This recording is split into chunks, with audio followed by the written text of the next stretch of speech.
দেখেন সকালবেলা একটা বিষয় আমি দেখে খুব অবাক হইলাম। এই যে ছাগল তিনটা দেখেন, এই ছাগল তিনটা আমাদের মাদ্রাসায় কুরবানির জন্য হাদিয়া আসছে।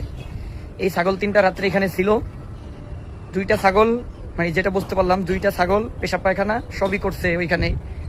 একটা ছাগল, সর্বপ্রথম যে ছাগলটা বের করা হয়েছে, ওই ছাগলটা দেখলাম যে যেখানে বের করে রাখছে ওইখানেই সে পেশাব পায়খানা করলো।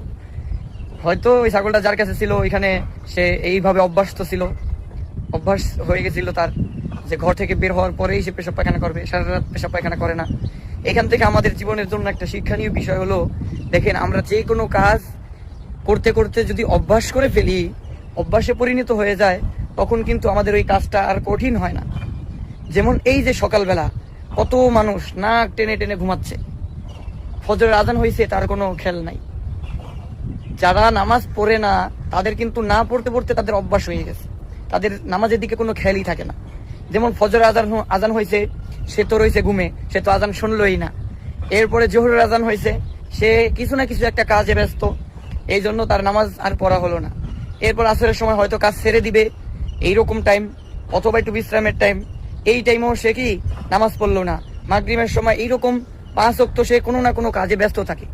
এখন কোনো ব্যক্তি যদি 1 সপ্তাহ, 2 সপ্তাহ, 3 সপ্তাহ খুব কষ্ট করে হলেও 5 ওয়াক্ত নামাজ সময় মতো আদায় করে, এইটা যদি সে 2-3 সপ্তাহ আদায় করতে পারে, তাহলে কিন্তু তার অভ্যাসে পরিণত হয়ে যাবে। তারপরে কিন্তু তার নামাজ পড়তে কোনো কষ্ট হবে না। ফজর আজান দেবে, তার ঘুম ভেঙে যাবে, সে অটোমেটিক ঘুম থেকে উঠে ওযু ইস্তেঞ্জা করে নামাজের জন্য বের হবে। আবার ঠিক একই রকম জোহরের নামাজ, আসরের নামাজ, মাগরিবের নামাজ, এশার নামাজ। দেখেন যদি অভ্যাস হয়ে যায় তখন কিন্তু আর তার কাছে কষ্ট মনে হবে না। কিন্তু এখন নামাজ সে পড়ে না, এই জন্য তার কাছে নামাজ পড়াটা খুবই কষ্টকর। এই জন্য আমাদের চ্যালেঞ্জ আকারে রাখতে হবে যে না, আমি খুব কষ্ট করে হলেও 1টা মাস নামাজ আদায় করি, এরপরে আমার আর কোনো কষ্ট হবে না। অটোমেটিক আজান দিলে আমার নামাজের কথা নামাজের জন্য প্রস্তুত হয়ে যাবে। এই জন্য ভাই কেউ নামাজ ছাইড়ে দিয়েন না। আপনারা আপনাদের বাচ্চা কাচ্চা, ছোট ভাই বোন যারা আছে তাদেরকে নামাজের জন্য দাওয়াত দিবেন, নামাজের কথা বলবেন। ছোট থেকে যদি আপনি এই সব বিষয়গুলো অভ্যস্ত করতে পারেন, তাহলে কিন্তু বড় হয়ে আর সে নামাজ কাজা করবে না।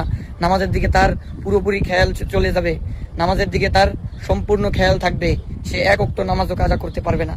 আশা করি আপনারা আমার কথা বুঝতে পারছেন। ভিডিওটি বেশি বেশি শেয়ার করে এই দাওয়াতটি আরেক ভাইয়ের কাছে পৌঁছে দিন।